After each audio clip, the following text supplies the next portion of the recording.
जब बूढ़े पिता ने अपनी आखिरी ख्वाहिश बताई तो बेटे की आंखों से पहली बार आंसू निकले। रामदास जी 72 साल के थे, कमजोर शरीर, कांपते हाथ और आंखों में इंतजार। घर में सब थे, बेटा, बहू, पोता, लेकिन फिर भी वो अकेले थे।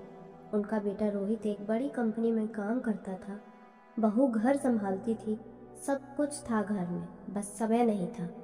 एक दिन रामदास जी धीरे से बोले, बेटा रोहित, ज़रा बैठोगे मेरे पास? रोहित मोबाइल देखते हुए बोला, पापा अभी मीटिंग में हूँ, बाद में।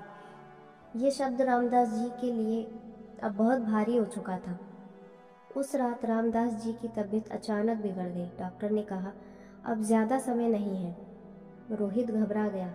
वो पहली बार पिता के पास बैठा। रामदास जी ने कांपते हाथों से रोहित का हाथ पकड़ा और बोले, बेटा, मेरी एक आखिरी ख्वाहिश है। रोहित रोते हुए बोला, पापा जो कहोगे वही होगा।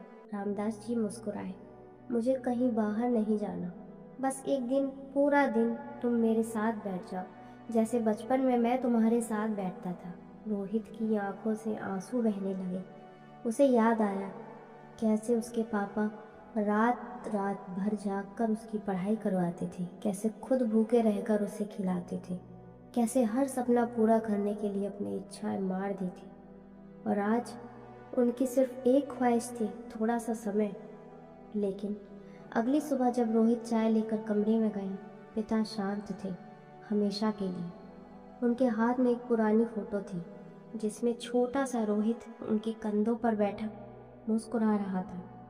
रोहित फूट फूट कर रो पड़ा, पापा एक दिन नहीं, पूरी जिंदगी आपके साथ बैठता, बस एक बार बोल दीजिए। लेकिन अब बहुत देर हो चुकी थी। दोस्तों, माँ बाप की आखिरी ख्वाहिश कभी बड़ी नहीं होती। बस उन्हें चाहिए क्या? बस उन्हें चाहिए क्या? हमारा समय, हमारा सम्मान और थोड़ा सा प्यार। अगर आपके माता पिता आपके साथ हैं तो आज ही उनके पास बैठिए, क्योंकि बाद में कभी कभी बहुत देर हो जाती है। अगर इस कहानी ने आपके दिल को छू लिया तो कमेंट में लिखिए, माँ पापा सबसे अनमोल है। धन्यवाद।